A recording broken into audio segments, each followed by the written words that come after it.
मनोहर का घर पुराने कब्रिस्तान के पीछे था और उसके घर की छत से वह कब्रिस्तान अच्छे से दिखता था। वह रोज़ उस कब्रिस्तान को पार करके ही अपने काम पर जाता था। मनोहर के 2 बच्चे थे और दोनों ही बड़े शैतान थे। बड़े बेटे का नाम रॉकी और छोटे बेटे का नाम विकी था।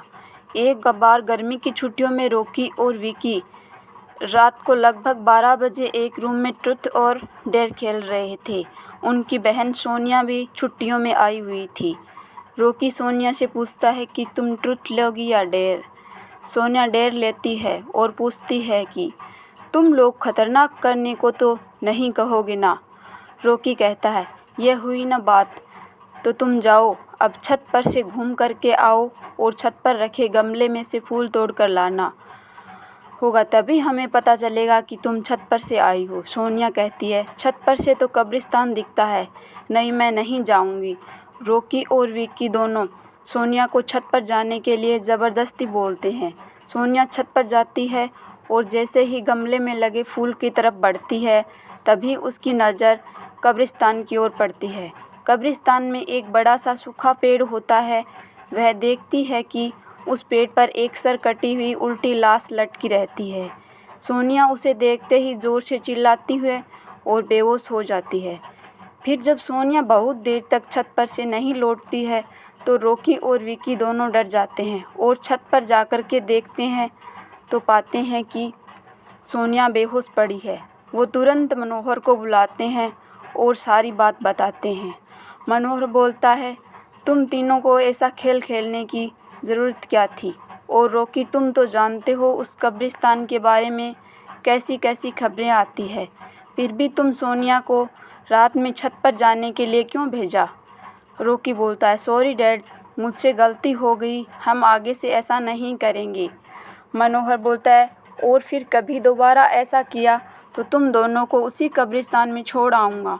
अच्छा सोनिया बेटी ये बताओ तुमने वहाँ ऐसा क्या देख लिया था कि तुम वहीं बेहोश हो गई। सोनिया सहमी हुई हालत में मनोहर को सारी बात बताती है कि उसने देखा। मनोहर ने उस कब्रिस्तान के बारे में ऐसी खबरें पहले भी सुनी थी, इसलिए वह सोनिया को डांटता नहीं है और बच्चों को संभल कर रहने की सलाह देता है। एक दिन मनोहर को काम से छुट्टी मिलने में देर हो जाती है और उस दिन उसे ऑटो भी नहीं मिलता है। वह पैदल ही घर की ओर चल पड़ता है। इधर रॉकी और विकी दोनों आपस में बात करते हैं। रॉकी कहता है विकी तुम्हें क्या लगता है सोनिया ने जो कहा वो सच है? तुम्हें तो लगता है कि वो सिर्फ बातें बना रही है, वो उसका भ्रम होगा। विकी अरे नहीं भाई, तुमने उसकी हालत नहीं देखी, एक दिन भी और यहाँ रुकने को तैयार नहीं हुई। मुझे लगता है कि उसने सच में कुछ देखा होगा। रॉकी कहता है चलो हम कब्रिस्तान में जाकर खुद ही देख लेते हैं। विकी अरे भाई तुम पागल तो नहीं हो गए हो, मुझे अपनी जान बहुत प्यारी है, मैं कहीं नहीं जाऊंगा और तुम भी मत जाओ।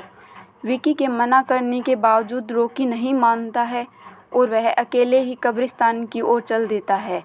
कब्रिस्तान का दरवाज़ा खोलता है और अंदर चला जाता है। वह उस पेड़ की ओर देखता है जिस पर सोनिया को सर कटी हुई उल्टी लाश दिखी थी। रॉकी खड़े होकर उस पेड़ की ओर देखता है। तभी एक अदृश्य हाथ उसके पैरों को पकड़ लेता है। रॉकी डर जाता है और ज़ोर से चिल्लाने लगता है बचाओ बचाओ, छोड़ दो मुझसे गलती हो गई, मैं फिर कभी यहाँ दोबारा नहीं आऊँगा।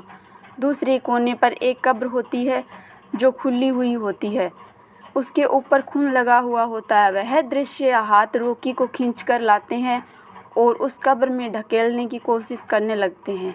रॉकी चिल्लाता है छोड़ दो, मुझसे गलती हो गई है, यहाँ कभी फिर नहीं आऊँगा, मुझे मत मारो, मुझे जाने दो। मनोहर काम से पैदल घर पहुँचने वाला ही होता है। जैसे ही वह कब्रिस्तान से गुजरता है उसे रॉकी की आवाज़ सुनाई देती है।